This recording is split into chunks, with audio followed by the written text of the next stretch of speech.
প্রিয় পার্শ্ব শিক্ষক বন্ধুরা, আশা করি সকলে ভালো আছেন। মানে এই দুরবস্থার মধ্যেও আপনারা ভালো থাকার চেষ্টা করেন। আজকের ভিডিওর বিষয় হলো, সরকার যদি পরিবর্তন হয়, পার্শ্ব শিক্ষকরা কোন পদক্ষেপ নিতে পারেন, অথবা সরকার যদি প্রত্যাবর্তন অর্থাৎ সরকার যদি থেকে যায়, তাহলে পার্শ্ব শিক্ষকরা কোন পদক্ষেপ নিতে পারেন। সেই বিষয়ের উপরেই আমার একটা ছোট্ট আলোচনা। পার্শ্ব শিক্ষকদের দীর্ঘ 20-22 বছরের কর্মজীবনের এক বৃহৎ সময়, দীর্ঘ 15 বছর চলে গেল এই তৃণমূল সরকারের শাসনে। এই দীর্ঘ 15 বছরে কত আন্দোলন, কত অনশন, কত আবেদন নিবেদন, কোনোটাকেই পাত্তা দিলেন না মাননীয় মুখ্যমন্ত্রী মমতা বন্দ্যোপাধ্যায়। উনি কি পারতেন না বেঁচে থাকার মতো অন্তত 20-22 হাজার টাকা বেতন একটা করে দিতে? অবশ্যই পারতেন, কিন্তু উনি ক্ষমতার আস্ফালনে, ক্ষমতার অপব্যবহার দেখিয়ে এই শোষিত, এই অসহায় শ্রেণীকে বঞ্চিত করে গেলেন। শুধু পার্শ্ব শিক্ষক নয়, এসএসএম ডিপার্টমেন্টের অনেক কর্মচারী, তারপর অনেক ডিপার্টমেন্টের চুক্তিভিত্তিক কর্মচারীরাও আজ বঞ্চিত। আজ সকলেই কিন্তু পরিবর্তন চায়। তো বন্ধু, আমরা পরিবর্তন চাইলেই তো আর সরকার পরিবর্তন হয় না, কারণ আমরা একটা ক্ষুদ্র অংশ। এই আপামর বাংলার বৃহৎ জনগণ যদি পরিবর্তন করায়, তো অবশ্যই পরিবর্তন হবে। 2026-এর বিধানসভা নির্বাচন সম্পন্ন হওয়ার পর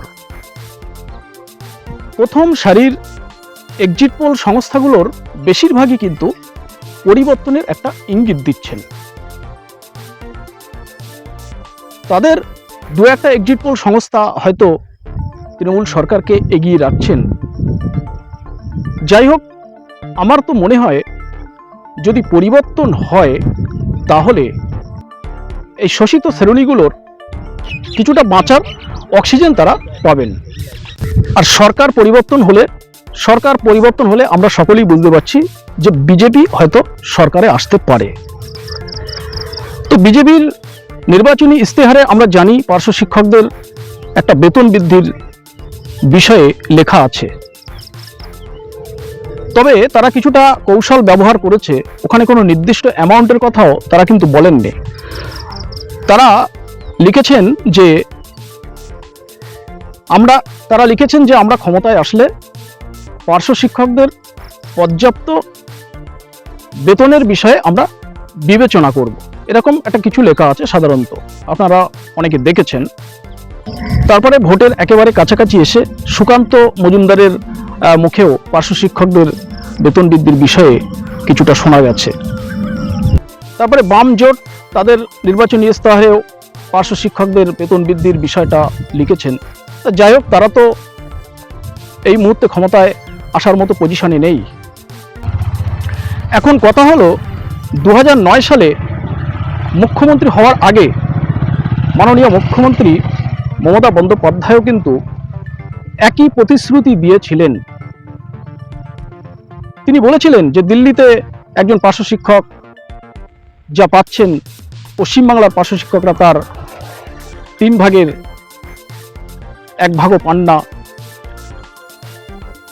আমি ক্ষমতায় আসলে পার্শ্ব শিক্ষকদের স্থায়ী করব, পার্শ্ব শিক্ষকদের যাতে দুধে ভাতে পেট পুড়ে খেয়ে স্কুলে যেতে পারে তার ব্যবস্থা করব। তার প্রতিশ্রুতিও কিন্তু তিনি রাখেননি। সুতরাং বিজেপি তার নির্বাচনী ইস্তেহারে যে প্রতিশ্রুতি রেখেছেন, সেটাও যে সেই 2009 সালের মতো মুখ্যমন্ত্রী মমতা বন্দ্যোপাধ্যায়ের মতো হবে না, এটা তো বলা যাবে না। সুতরাং ধরেন সরকার পরিবর্তন হলো, তাহলে এখন কি তারা যে প্রতিশ্রুতি দিয়েছে সেই প্রতিশ্রুতির উপরে ভর করে থাকবেন? সেই প্রতিশ্রুতির উপরে কি ভর করে থাকাটা ঠিক হবে? আবার যদি সেই প্রতিশ্রুতির উপরে নির্ভর করে থাকেন, তাহলে কিন্তু আবার সেই 15 বছরের মতো, আবার সেই বিগত দিনের মতো কিন্তু ঠকতে হবে। সুতরাং সরকার যদি পরিবর্তন হয়, সর্বোচ্চ 6 মাস ওয়েট করা যেতে পারে। 6 মাসের মধ্যে তাদের প্রতিশ্রুতি যদি বাস্তবায়িত না হয়, তারপরে কিন্তু মাটি কামড়ে ধরতে হবে। কারণ সেই প্রতিশ্রুতির উপরে যদি আপনি ভর করে থাকেন, তাহলে কি হবে? আবার 5 বছর গড়িমাসি করবে এবং 5 বছর আর কিছু হবে না। ফলাফলটা কি হবে? এই দুরবস্থার মধ্যেই জীবনযাপন করে আপনাকে অবসরের পথে যেতে হবে। কারণ আগামী 2-4 বছরের মধ্যে একটা প্রচুর পরিমাণে কিন্তু অবসরের পথে যাচ্ছে। সুতরাং সরকার পরিবর্তনের পরে যদি 6 মাস 8 মাসের মধ্যে যদি একটা কিছু হয়ে যায়, যাদের চাকরি শেষ প্রান্তে, তারা তো কিছু বেনিফিট অন্তত পেল। সুতরাং সরকার যদি পরিবর্তন হয়, সর্বোচ্চ 6 মাস ওয়েট করা যেতে পারে। এটা আমার ক্ষুদ্র জ্ঞানমতে আমি একটা মত প্রকাশ করলাম। আপনাদের কি মত আপনারা নিশ্চয়ই কমেন্টে জানাবেন।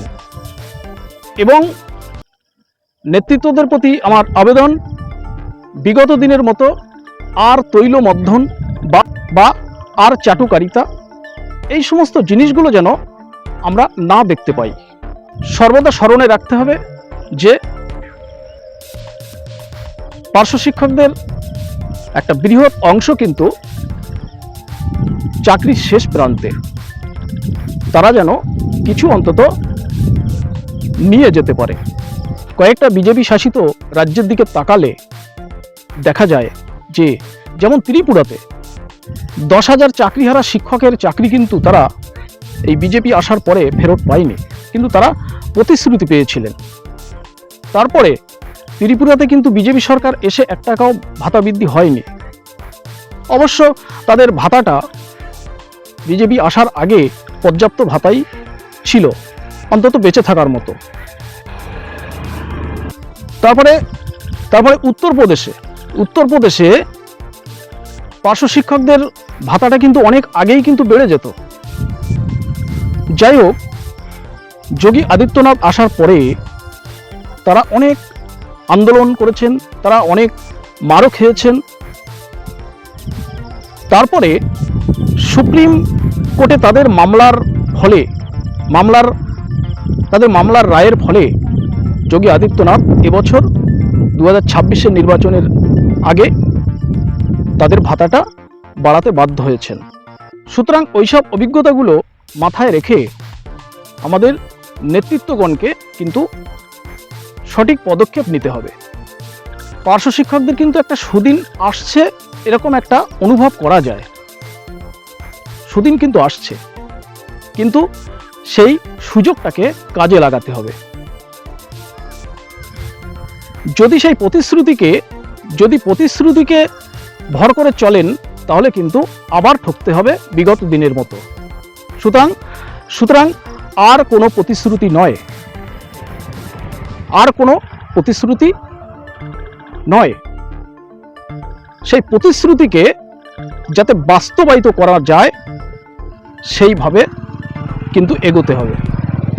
এবার হলো সরকার প্রত্যাবর্তন, অর্থাৎ এই সরকারই যদি থেকে যায় তাহলে কি করা যাবে? কারণ আমরা তো বুঝেই গেছি যে মমতা বন্দ্যোপাধ্যায় যতদিন মুখ্যমন্ত্রী থাকবেন, পার্শ্ব শিক্ষকদের জন্য উনি আর কিছু করবেন না, 1 টাকাও ভাতা বৃদ্ধি করবেন না। এটা কিন্তু আমরা বুঝে গেছি, পার্শ্ব শিক্ষকরা এটা বুঝে গেছে। তো প্রত্যাবর্তন যদি হয়, সরকার যদি থেকেই যায়, তখন কি পদক্ষেপ নেওয়া যেতে পারে এটা আপনাদের কাছেই ছেড়ে রাখলাম। আপনারাই কমেন্টে জানাবেন। আমি যা আলোচনা করলাম এটা মত প্রকাশ করলাম মাত্র। আমার এই মত নিতেই হবে এমন কোনো কথা না।